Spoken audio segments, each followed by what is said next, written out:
I saw a post on Facebook a couple of days ago and saw some names I recognize, including a pretty good friend. The Texas Rodeo Cowboy Hall of Fame has announced its 2025 class of inductees. And the gentleman that shares the screen with me, Randy Schmutz, longtime PRCA rodeo announcer, now PRCA stock contractor, longtime bull raiser, rodeo producer, has done a lot of different things in the rodeo business, is one of the names on that list. Randy, congratulations. That really is kind of an all-star list of inductees that are going into the Texas Rodeo Cowboy Hall of Fame this year. Yeah, we were first surprised to get a call from a friend of ours last fall that said they wanted to nominate us, and first time, and then even more surprised, to be honest with you, with the stellar cast of nominees to be included in this class of 2025. And I look at those contestant names. You and I talked about it before we went on the air, and my goodness, world champions, NFR Cowboys, and actually lots of friends. So it's going to be a pretty cool deal. Men's inductees: Tony Reyna, T. Woolman, Rich Skelton, Isaac Diaz, Will Lowe. Will's got to be shaking his head going, wait, I'm not that old to be getting put in Hall of Fame at this point. World champion Cappy Allen. Cappy's going to join us next week on this show. Kathy Dennison Feltz, you and Josh Edwards and Cliff Overstreet in the rodeo personnel category. It really is a great category. I've got the complete, or great event opportunity. I've got the complete list on my Facebook page. Randy, you've had a career in the rodeo business, and I was looking over some of your bio information, and you and I actually come from kind of similar backgrounds. We both got a start in radio at some point in our lives, and but you always dreamed of being a cowboy, and you've had a career in the rodeo business that has had, if this thing were a tree, it'd have a lot of different limbs to it. You've done a lot of different stuff in this industry. Well, it's it's crazy. To be honest with you, I think almost every announcer has a story about how it was an accident to become an announcer. And mine, it was an accident on steroids. I rode bulls, was trying to fill a permit in the PRCA, graduated high school, and everybody that asked me, hey, what do you want to do for a living when you grow up? I want to be a radio disc jockey. I sang a little bit, enjoyed entertainment, love music, and just thought, hey, that'd be a cool job. And so I was riding bulls and a little small town in East Texas, and I walked into the radio station and said, hey, you guys hiring any disc jockeys? And be danged if they didn't hire me on the spot and gave me a shot. And I went to work on Monday morning. But that led to me going to our local rodeo there in Center, Texas, and it was a PRCA rodeo, small PRCA rodeo, and made some pre-rodeo announcements like you and I deal with as an announcer now, deal with media, radio host, television host, whatever. And that's what I did. And the stock contractor, Errol Klein, knew me as a bull rider and said, man, I didn't know you were a rodeo announcer. I said, I'm not. I'm a radio disc jockey. He gave me a job 5 weeks after that connection in Liberty, Mississippi. I've never announced a rodeo, never held a microphone in my hand, never did an event, high school, amateur, jackpot, never, ever announced a rodeo. And I said yes, and he said yes. And we went to Liberty, Mississippi under one condition. I could enter the bull riding and get on my bull after the rodeo was over on Saturday night. So I show up there. I'm thinking it's going to be a little small rodeo. It was an open rodeo. There was 2,500 people in the grandstands. I'll be darned. A full slate of contestants, including slack. And I had a ball, nervous as hell, had a ball, got on my bull, won the rodeo, bull riding, announced the rodeo, and just never looked back. So Errol Klein was my first call after this announcement. And I just told him, it's a long ways from Liberty, Mississippi to the places I've been for the past 38 years.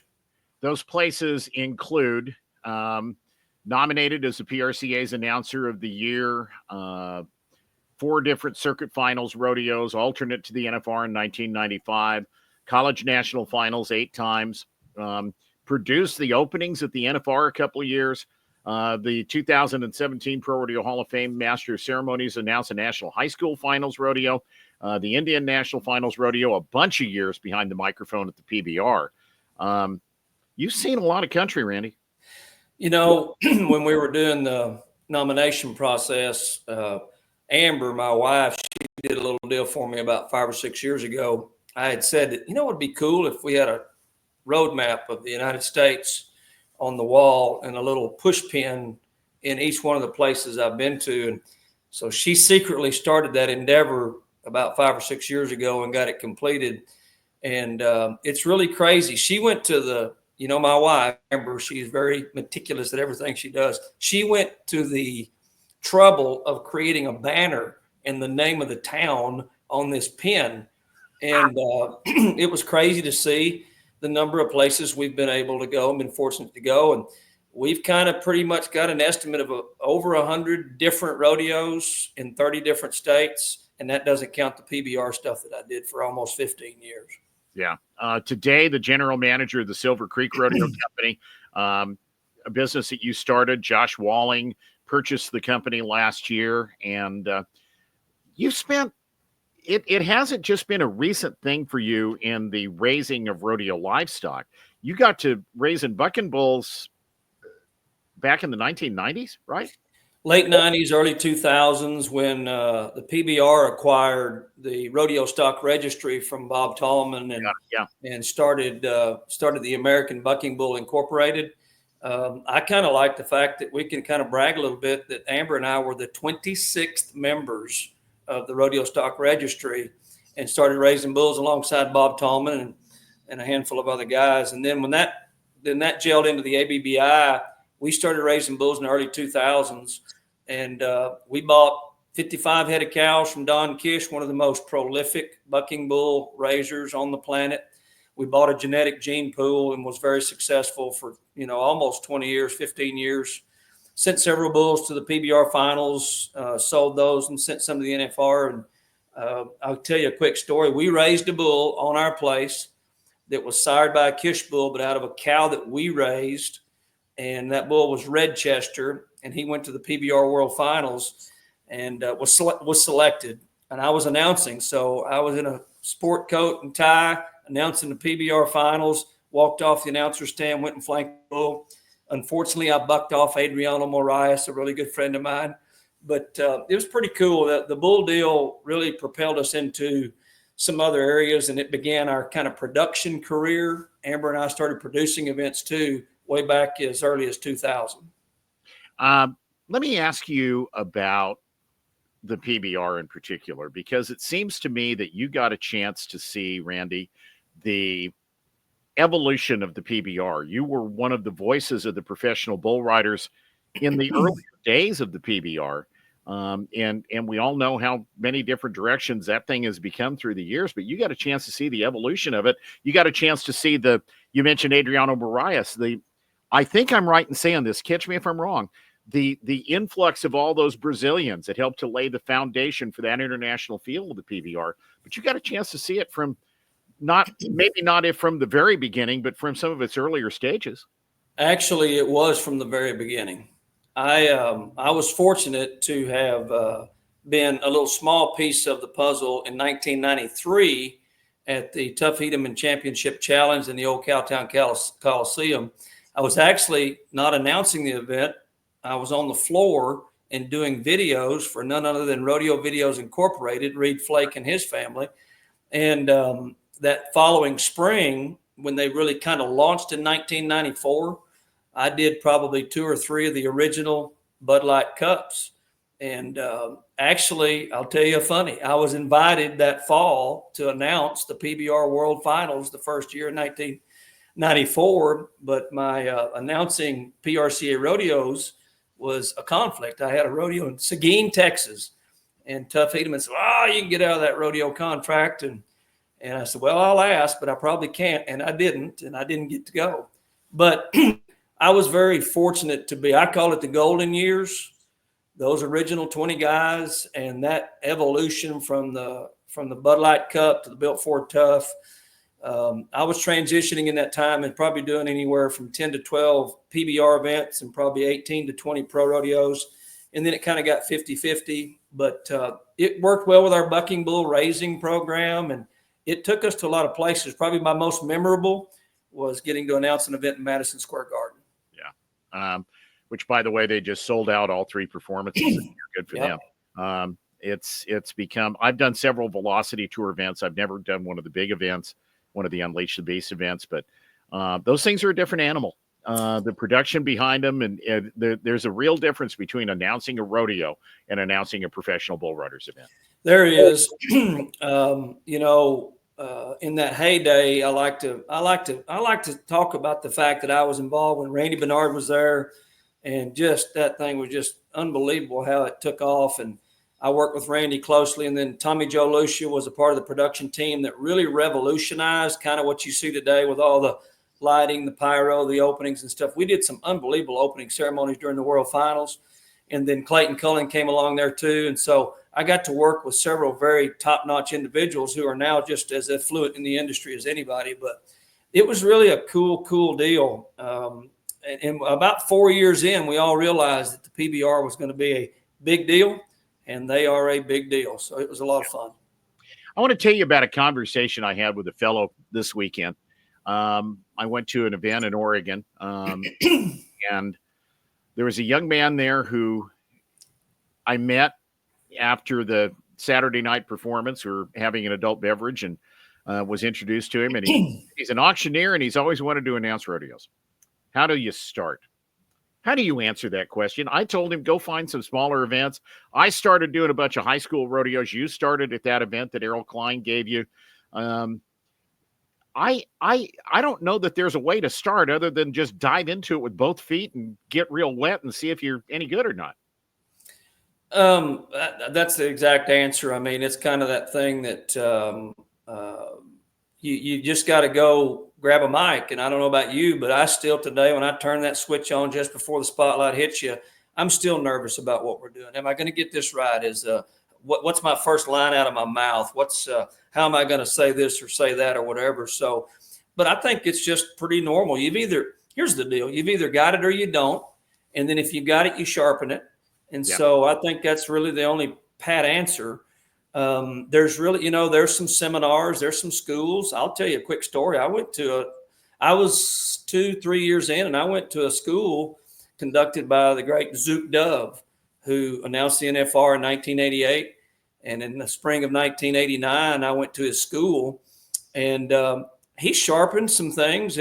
I learned a few things at that school, but that school also put me in front of him, and he put me in front of a whole lot of folks like Jim and Julie Sutton and several others and recommendations. So you've got to get out there, jump in with both feet and just get wet, but then you got to also get someone who's willing to mentor you a little bit, maybe share some things with you about the do's and the don'ts. But it's just in my case, I got lucky. I did that one rodeo in 1987, did a couple of more open rodeos for Errol Klein. And then I was able to that next spring, I got my PRCA announcing card and took off, and I never looked back. It was just so unbelievable. 1989, I called Julie Sutton, didn't know her, introduced myself on the phone, said, hey, she said, well, you got any references? I said, Zook Dove. She called Zook. She called me back. She said, would you like to come to Manawa, Wisconsin, and Mitchell, South Dakota? Now, this is a Texas kid, green as a gourd. I've announced about 4 or 5 rodeos, period, and I go to one of the biggest 4th of July rodeos in Wisconsin, in Manawa. But you know what that also did? It put me in the pilot seat, and I had to fly or crash. Yeah. And when you're in that game, that's the other thing too. Let's talk about that for just a second. Go get you some experience, but then try to get the best events you can get to with good production, good product, good talent, because you'll sharpen your skills quicker if you're working with good people. And I got a chance to work with some great people early. Yeah, you really did. It's funny you made that comment about I to this day being a little nervous when you grab the microphone and it becomes go time. I told somebody over the weekend, if I ever quit getting nervous at these things, I'm going to quit. That's when I think that's when I quit caring about them. That would be a good barometer. I'm the same way. I'm not kidding. I don't care where I'm at. I still get nervous. Tell me about production.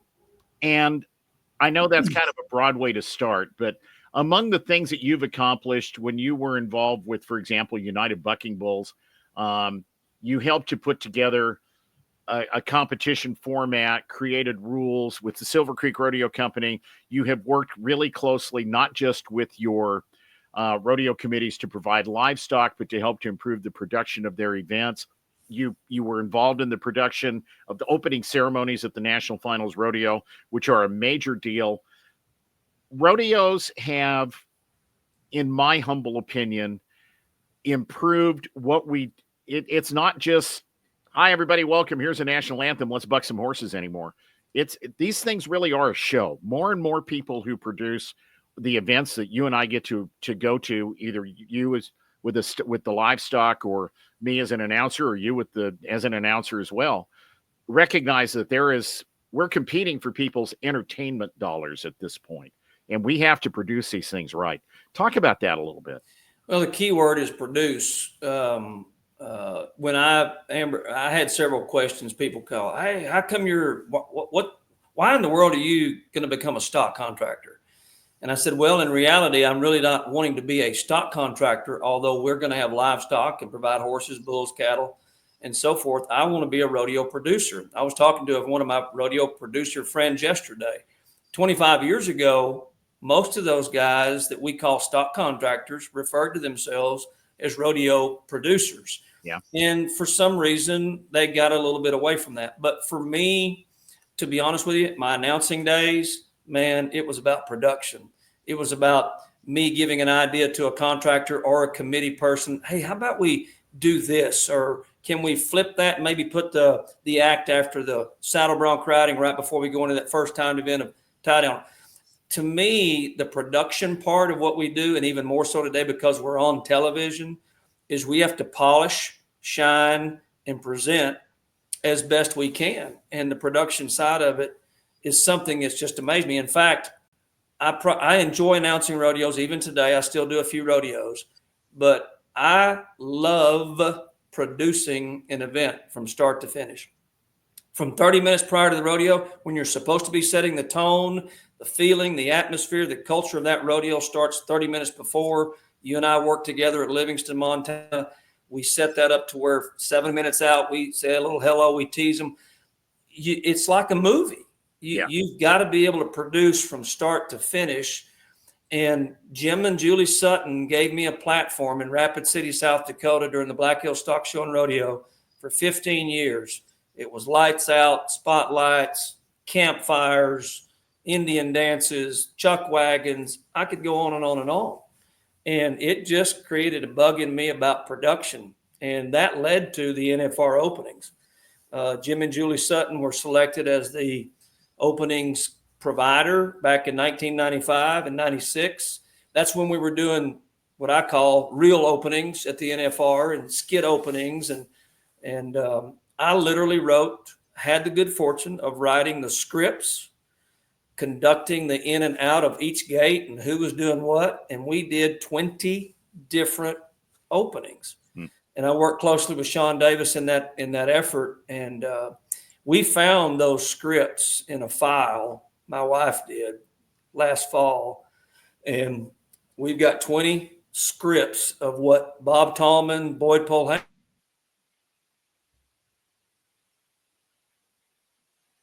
way to frame some of those scripts for our Hall of Fame wall.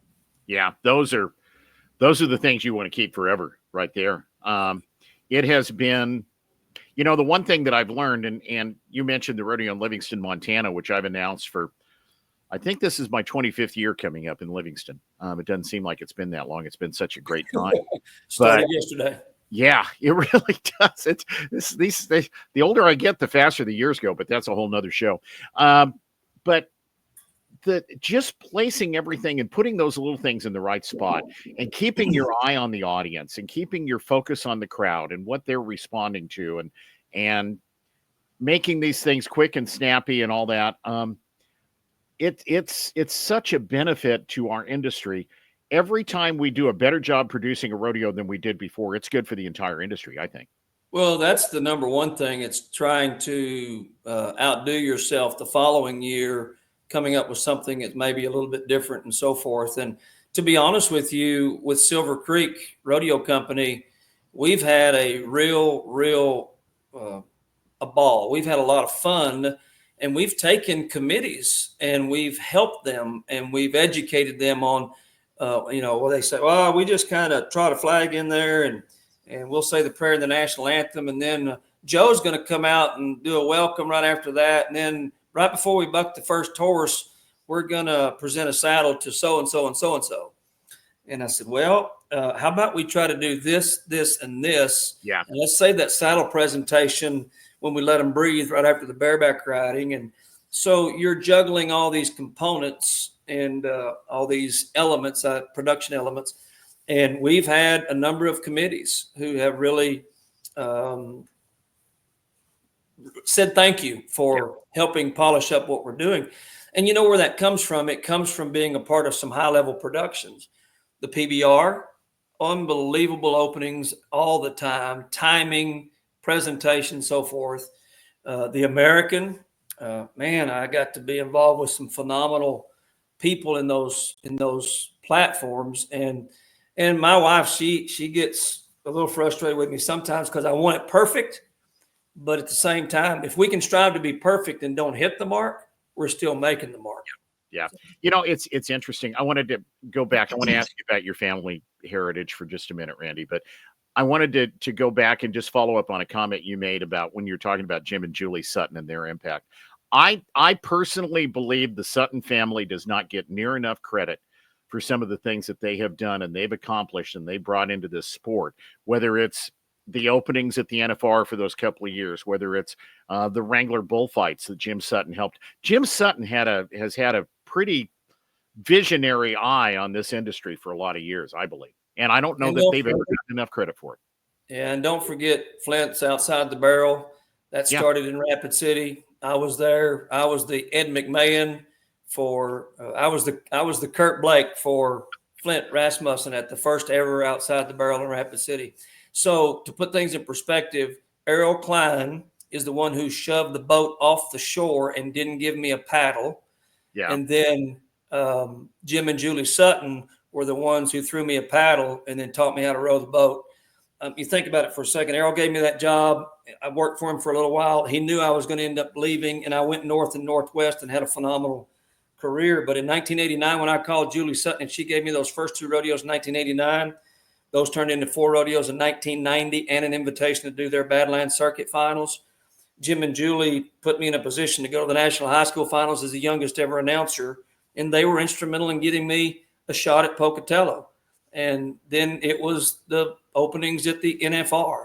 And, yeah, we could go on and on. Jim and Julie Sutton gave me the themes and the ideas, and they said, Randy, we want you to contact the Dallas Cowboys cheerleaders and see if they will come to Las Vegas during the national finals, and we're going to do an opening ceremonies with the Dallas Cowboys cheerleaders. And we did.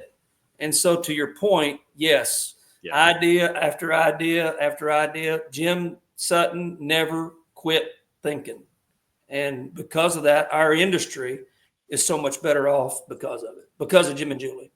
I want to ask you about just on both sides of your family. You've mentioned Amber a couple of times, and she comes from the Mabston family, which if there is a first family of rodeo in Montana, it's probably the Mabston family. You guys have I don't know that you had any choice but being pretty deep into the rodeo business somewhere along the line there, Randy, with her and all that she has done. And she's, from being Miss Rodeo Montana to being Miss or to providing music for so many events. There's a lot of wisdom that comes from that side of the family too, isn't there? Well, I'm going to say it right up front that this deal we're talking about with the Texas Rodeo Cowboy Hall of Fame wouldn't even be possible without her, period, end of story. She probably drove more miles than I did. I mean, once I learned she could drive, boy, we were a hit. And so I could tell you a whole lot of deep stories, but the partnership, and I don't even like that word when it comes to a spouse, but our working together, it's been Randy and Amber from day one. I mean, we met in Bismarck in February of 1993 at a Jim Sutton rodeo. It was 42 below zero, real temperature outside. It was colder than the Dickens. And we were married 11 months later, and she's been a music director for me. She's helped me coordinate openings. She's done, I mean, we could go on and on and on. But all that came from a background of rodeo too. You talked about how do you become a successful rodeo announcer? Marry somebody who's better than you are. And Amber is that with Miss Rodeo Montana. She had her own business when we married. Very smart, very affluent. She's been a big part of it. And then, you're rubbing shoulders with Ryan Mapston, 10-time NFR bronc rider, average winner, her brother Gray, circuit champion, unbelievable bronc rider, top 20 in the world. Her dad, her side of it goes 5 generations back. And so that is an absolute plank in what's gone on in the last 38 years with me. Tell me about how rewarding it was to get your first animals to the National Finals Rodeo. It's so crazy. I was the alternate announcer during those years when I did the openings. Everybody wants to be. When you and I do what we do, we want to announce the NFR. I mean, It's just, we know that. And so I had actually raised a couple of bulls that went there under others who purchased those bulls from our program, and that was pretty cool. But to stand on the back of the buck and shoots and flank your own, especially coming full circle with me, was a little bit probably more special for me, because it is a monumental task to get one animal to the NFR. It just is. There's so many great stock contractors. There's so many great rodeos. And then there's so many levels of how we get them there. But that first year to flank a bull, same thing, nervous, just like announcing a rodeo. But probably what was more special than that was, I think it was 2021. We had a bull at the NFR, and my son Connor got to go, and he got a flank pass, and he got to be on the back of the buck and shoots with me. He did not tell me this, but that night we met up. He picked me up to go to the rodeo, and he had on an old NFR jacket. And I thought, what the hell? Where'd you get that vintage jacket? He says, this is your announcer jacket from 1995. I'll be darned. That, you might want to remember that one, Randy. That kind of special. It was pretty cool. Cool. Absolutely. So you got your first horse this year, your first 2 horses this year. Remind me. First horse. So Josh Walling bought the company in 2024. We have shifted to general manager, and we worked full-time for Josh last year. Josh did a really good job of exposing the animals that we had helped create and get them to some other rodeos and some other subcontracting jobs. The horse deal is even tougher to get a horse to the NFR than a bull, because a horse can be at the NFR 10, 12, sometimes 15, 16 times. If they're that good, they're going to go every year. So you're waiting for a spot to come open, basically. But anyway, through his efforts, we were able to get a horse, a bareback horse, Super Soaker, made the finals last year along with a bull, and Chandler's Dream, and very successful. Josh did a phenomenal job. Garrett Shadbolt was 7th in the first outing with Super Soaker. And so, that getting a horse there is even more monumental than getting a bull. But to have 2 there with a small firm like we have, that's growing, by the way, was a big deal. It was a really cool deal. Before I let you go, I want to talk a little bit about what's ahead for you, for Silver Creek Rodeo, for Josh, and for you and your family. And I also want to talk about a new business that you're launching into, because it sounds really intriguing to me. What is ahead for the Silver Creek Rodeo Company? What is the, Josh Walling is a guy that his son rides broncs, right? Bulls. I got to meet him just a little bit at Livingston. I'm looking forward to getting to know him better over time, because he seems to have a lot of great ideas and a lot of great plans that he has made for your company. Well, on Josh's son, Dalton, he's a really very talented bull rider, top 30 last year. And I'll be honest with you, I think he's got the tools to make the NFR. Josh came from a bull riding background. In fact, I was raised in East Texas in a little town called Center, and Josh was raised in the neighboring county 30 miles away in Carthage, Texas. And Josh is 15 years younger than I am, and we got hooked up with a mutual friend last year, and we shifted our focus to managing the company. He owns the company.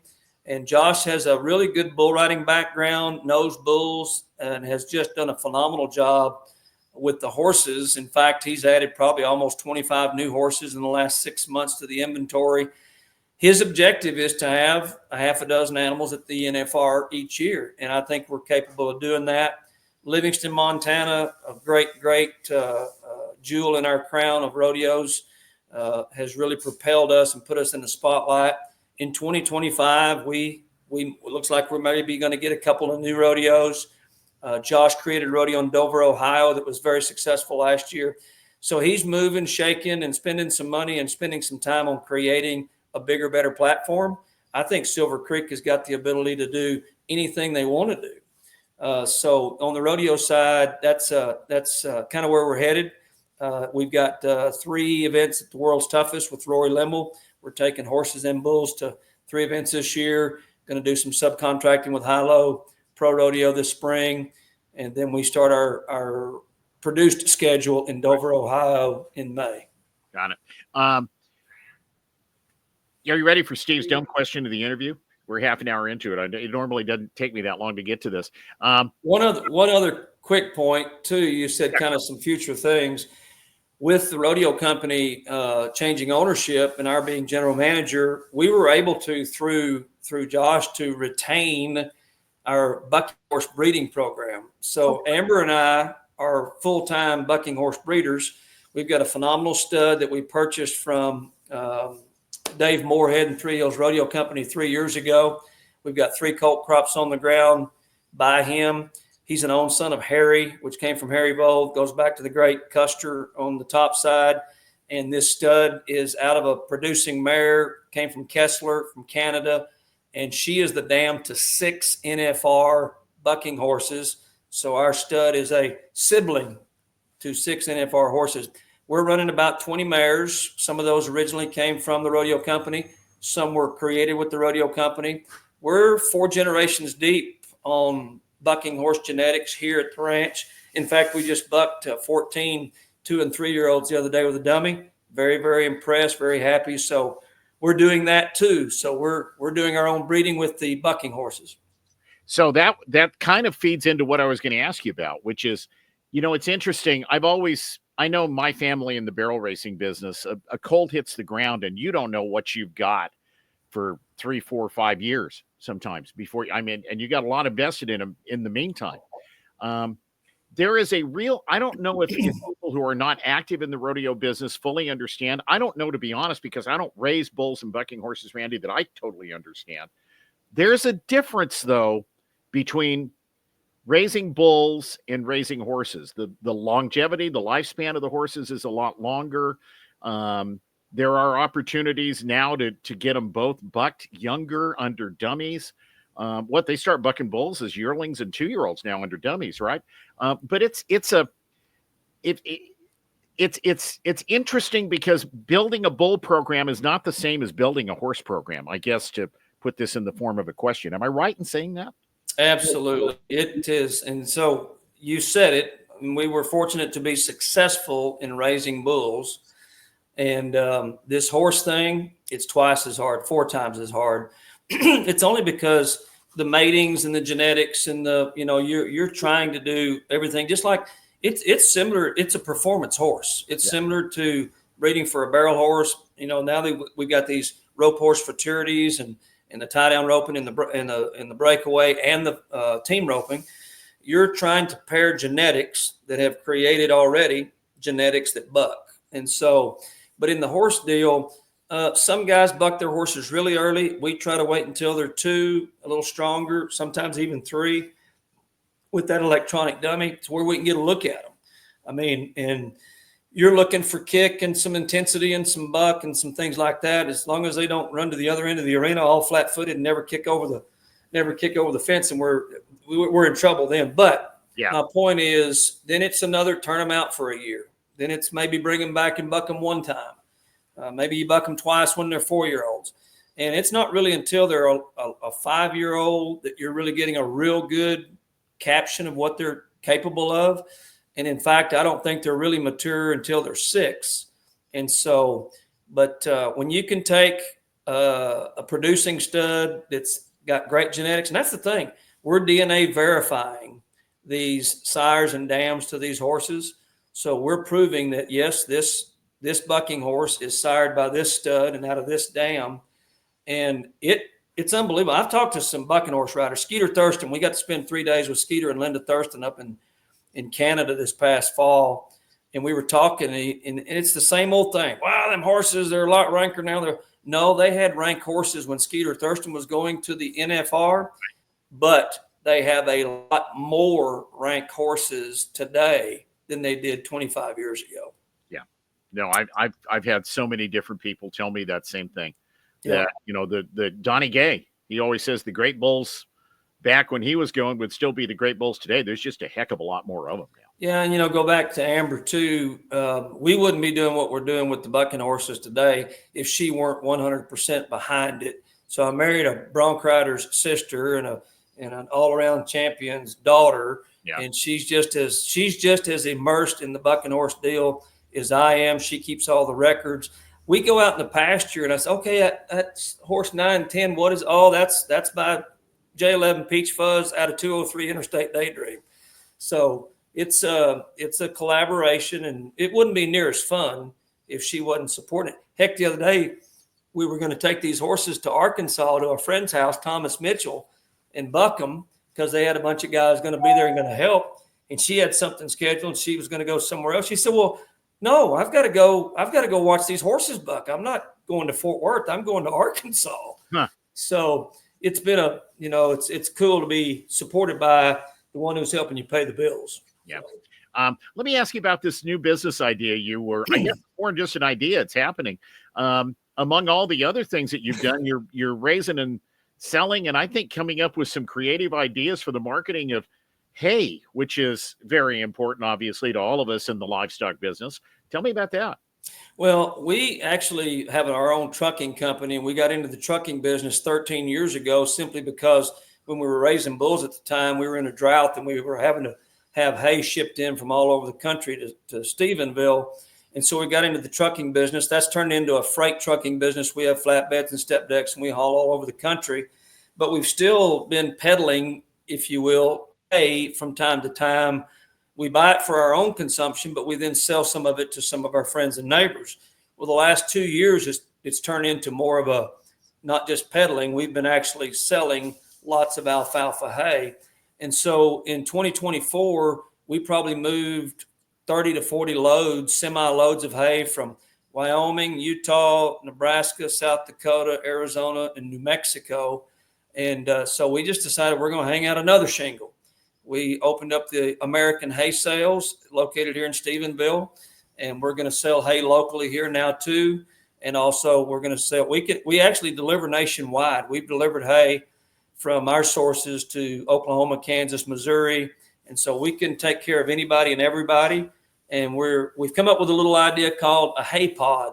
A lot of folks like yourself even who are raising great barrel horses don't have a lot of room for hay storage.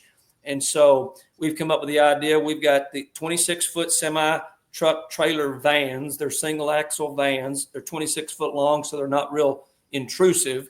And we put 200 bales of hay in that van. We take it to your location. We unhook, park it, leave it there. You feed out of it. You don't have to handle it. You don't have to stack it. You feed out of that van. You call us. You say, got 10 bales left. We bring you a loaded van, pick up the empty, bring it back. And we've launched that. Pretty cool deal. And it's a convenience deal. Plus, it also gives you some hay storage that you didn't have. Yeah. And so, we've added that one more thing to our plate. We're gonna try to see if we can't get some hay sold to a few folks. The bottom line is that Randy doesn't have a lot of free time, and I've kept you for way longer than I asked you for. I really, especially when you were explaining that hay pod idea to me, Randy, that my ears perked right up on that deal because there are a lot of us that don't have we'd love to be able to buy a big load of hay and we just don't have the ability to store it. And you're taking care of that. I think it's a brilliant idea. So what's the name of the business again? American Hay? American Hay Sales. It's real easy. AmericanHaySales.com. Okay. Go check out our website and we can get you fixed up. And we've got a number of hay sources that are from number 1 to number 3 hay, from premium to just good hay. But we deal mostly in alfalfa. We can get you fixed up with some Bermuda, coastal Bermuda grass hay too, but mostly alfalfa. And we feed it. We know what it's supposed to look like. We know what it's supposed to be. We test our hay, and we're hoping to provide a good forage source for for anybody that needs any good hay. The Texas Rodeo Cowboy Hall of Fame is going to host its rodeo reunion and induction ceremonies. There will be a golf tournament at Canyon West Golf Course in Weatherford, Texas on April 24th. Welcome reception and inductee group photo at the Hall of Fame, Cowtown Coliseum in Fort Worth on April the 25th, and the induction and luncheon at the River Ranch, which is a beautiful place in Fort Worth, Texas. I had a chance to MC that one time, and it was a kick. On April the 26th. You can go to texasrodeocowboy.com if you'd like to know more. You're involved in a class of inductees, Randy, that includes everybody from great team ropers to Buck Taylor and everybody in between. I mean, this is a cool class and a cool group of people to be involved with. Congratulations. When I reached out to you about this yesterday, I forget exactly what you said, but the one thing about Texas is there are a lot of people that could be considered Hall of Famers in the state of Texas. And so to be one of them, pretty special honor, I think. Well, it kind of puts I want to be careful about how I say this. It puts a bow on a really nice career. I'm not done. I'm not finished. This isn't retirement. But it also, to be honest with you, I've been told that I'm probably one of the more low-key guys in our industry. I've never really kind of waved a big flag or tooted a big horn. I just kind of went and did my thing. And then I've had all these other things to come back to continue to make a living. But when it comes down to it, we all do this for a pat on the back and job well done and good job, Cowboy. And this deal here, this is more than a pat on the back. It's a validation for the past 38 years. And it's a pretty cool deal. We're excited. Yeah. Randy Schmutz, rodeo announcer, general manager of the Silver Creek Rodeo Company, owner of American Hay Sales, bucking horse raiser, bucking bull raiser. Randy, I appreciate your time. Congratulations. Enjoy the heck out of that last weekend in April. I know you're going to. Thank you very much, Steve. Randy Schmutz joining us on the Steve Kenyon podcast.